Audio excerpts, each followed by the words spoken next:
manje u13 uverse 4 no7 kodwa khona le ndawo ethi uthando aluyifuneli okwalo, uthando liyabekezela. Lento le bazalwane yothando iyafuna lento le yokubekezela.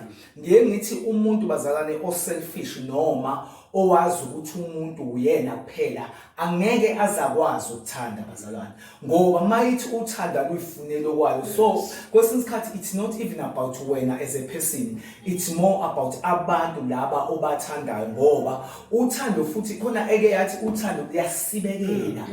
Kunezinto ezimbi bazalwane engabe ziyenzeka kodwa engenzeki ngenxa yothando. Uma sesishoda ngothando nasemphakathini esihlala kuzo, bona sesibulalana, uzobona kukhona izingane ezincane ezinyokubezwayo, uzobona kwenzeka zonke izinto ongamelanga ngabe ziyenzeka, kanti sesishoda ngothando. Kanti like lathi izwi lenkosi, uthando alwenzi okubi. Amen bazalwane. So uma usendleleni, uma uthi uyathanda